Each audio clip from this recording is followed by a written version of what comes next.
5 hakim konstitusi dilaporkan atas dugaan pelanggaran etik pasca putusan MK terkait batasan usia peserta Pilpres.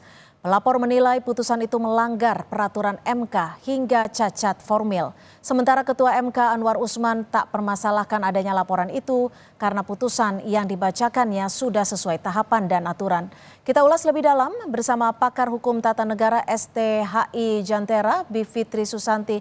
Selamat sore Mbak Bivitri, terima kasih sudah bergabung bersama kami. Saya langsung saja, menurut perspektif Anda, putusan MK ini ada pelanggaran etik tidak?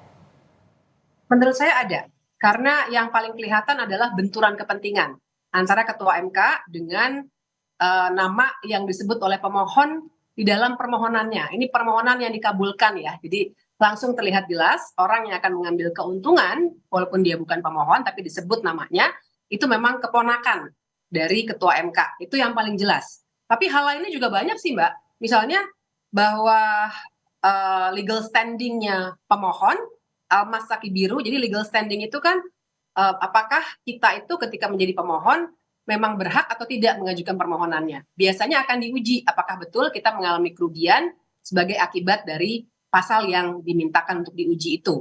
Nah biasanya MK itu ketat sekali, sampai partai yang tidak masuk dalam DPR saja itu tidak boleh atau tidak diterima legal standingnya ketika mempersoalkan sebuah peraturan yang terkait dengan kedudukan partai politik, dalam hal ini waktu itu presidential threshold.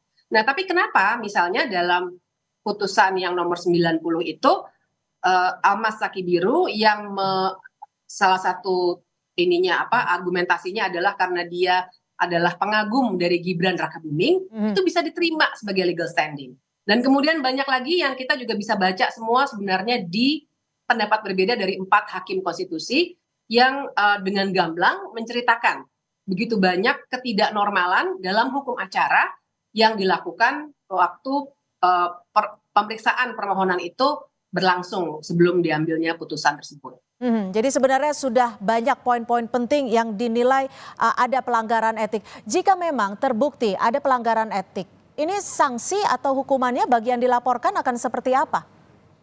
Bagi yang dilaporkan itu ada beberapa jenis, ada yang sifatnya teguran juga ada yang teguran lisan, ada juga yang tertulis. Kemudian tapi yang paling berat adalah tentu saja pemecatan. Nah ini yang kita mesti lihat lagi dalam proses nanti, setahu saya juga tidak hanya 1 pengaduan etik, tapi paling tidak sudah ada 4 dan mungkin akan bertambah lagi minggu ini. Dan itu nanti yang semua akan diperiksa dan sanksinya itu sesuai dengan pedoman kode etiknya MK sendiri, paling berat adalah pemecatan. Artinya yang akan terkena sanksi langsung adalah mereka yang dilaporkan. Lalu bagaimana dengan ketetapan hukum yang sudah ditetapkan itu? Ya, itu memang tidak akan terpengaruh. Jadi kalau putusan pengadilan itu memang hanya bisa dikoreksi melalui upaya hukum berikutnya atau upaya hukum yang tersedia. Nah, dalam konteks putusan Mahkamah Konstitusi memang tidak ada upaya hukum yang bisa dilakukan. Jadi tidak ada banding, kasasi itu tidak ada, langsung final dan mengikat. Nah, yang dipermasalahkan dalam etik adalah perilaku dari hakim yang memutus perkara itu. Jadi seandainya misalnya ya ditemukan pelanggaran yang sangat berat sehingga terjadi pemecatan, itu pun terhadap putusannya tidak akan mengubah apapun. Tapi memang Mbak, satu catatan lagi adalah kalau nanti terbukti ada benturan kepentingan, sebenarnya ada satu pasal di Mahkamah Konstitusi yang bilang bahwa kalau memang ada benturan kepentingan, sebenarnya putusan itu tidak sah. Itu ada dalam undang-undang. Nah, tapi sementara ini sebelum semua proses berlangsung, putusan itu memang tidak bisa kita apa-apakan lagi, kecuali nanti suatu saat ada lagi yang memohonkan perkara yang sama. Ya, ini kan akan segera sedang dibentuk suatu majelis untuk menangani kasus ini. Salah satunya adalah mantan hakim Mahkamah Konstitusi Jimli Asidik. Bagaimana Anda melihatnya? Ya, ada 3 ya, mantan ketua MK Pak Jimli atau Prof Jimli, kemudian ada Prof Bintan Saragih dari akademisi, dan satu lagi adalah Pak Wahidudin Adams. Beliau itu salah satu hakim MK.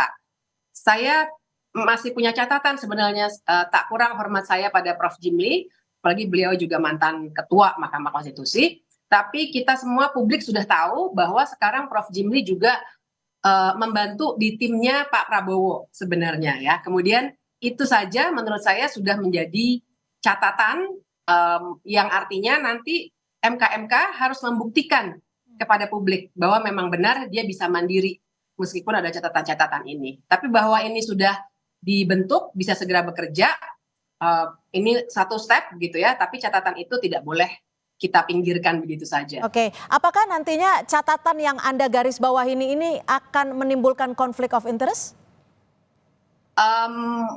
Potensi pasti ada, tapi saya kira kita nanti harus lihatnya post factum ya. Kita lihat nanti dalam proses setelah fakta-faktanya terjadi, baru bisa kita simpulkan. Kalau potensinya sih ada nih, karena ini memang sangat politis, harusnya betul-betul independen. Dan ada satu hakim MK pun, dari 3 itu kan satu hakim MK tuh ya, Pak Wahidudin Adams.